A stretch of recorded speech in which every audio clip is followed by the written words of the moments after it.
Hi everyone, we're going to look at a story now. As we said in the introduction earlier, we're going to look at the story of Naomi and Ruth. And Ruth was Naomi's daughter-in-law and Naomi was her mother-in-law. We're going to find out a little bit. It's going to be a bit clearer as we go through the story what a mother-in-law and daughter-in-law are if you're not too sure. Okay. This is a really lovely story, and as Sarah said earlier, it's one of her favourites. It's a story that's filled with love. And even though there's some tragedy in there and some hard times in there, it is all about love and the love that we can have for each other and the love that Jesus has for us. So let's start. Once there was a lady named Naomi, and she had two sons. And times were hard. It was really hard to find food to eat, and both her sons were out of work. They didn't have a job. So together they travelled to another country, and this was really far away, so that they could try and have a better life, and her sons could try and find work. And eventually her sons, when they were there, her sons met a woman and met two women, and they got married. But then tragedy came and her sons died, which was really sad. And Naomi decided that it was time for her to go back to her home country. She told her two daughters-in-law, so daughter-in-law is her daughter-in-law would have been her son's wife.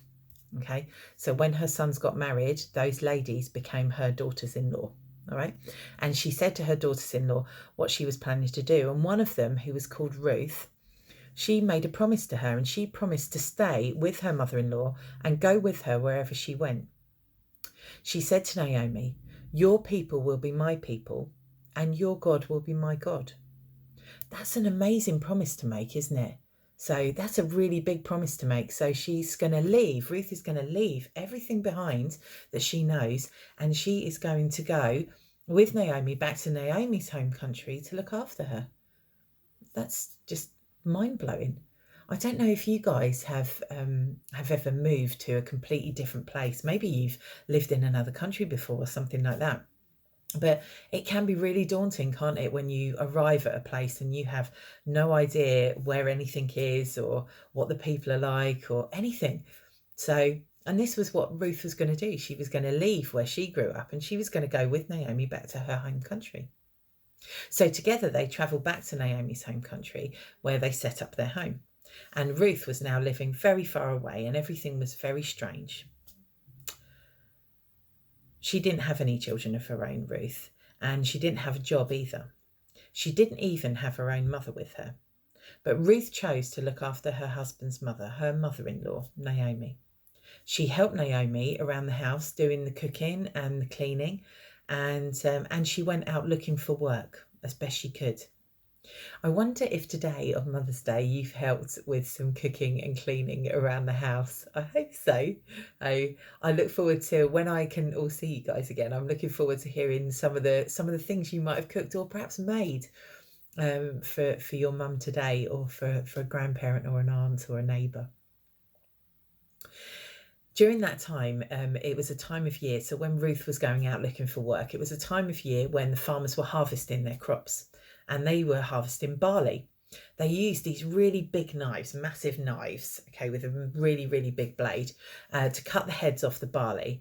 And as they did, some of the bits of barley would fall onto the ground. And what Ruth was allowed to do was she was allowed to walk behind the harvesters as they were chopping down and collecting the barley. And she was allowed to pick up all the loose bits that had kind of fallen on the ground, and she was allowed to use that for food.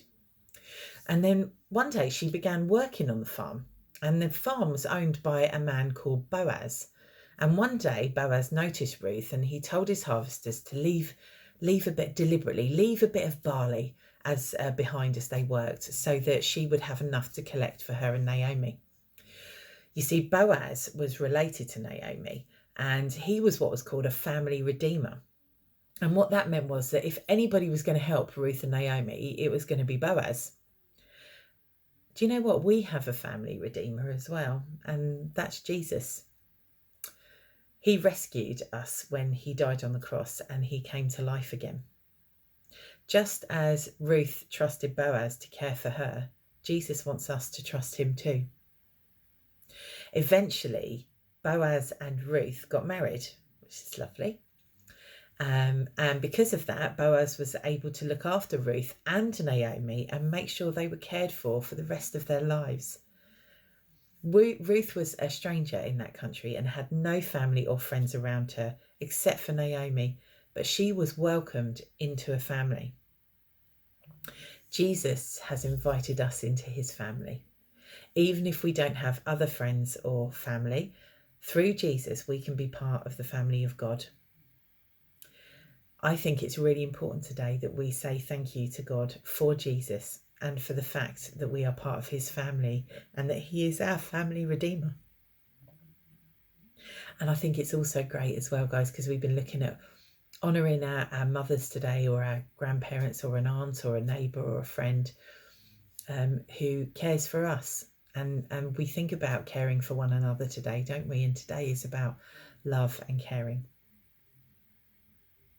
I hope you're all right, and I really look forward to seeing you.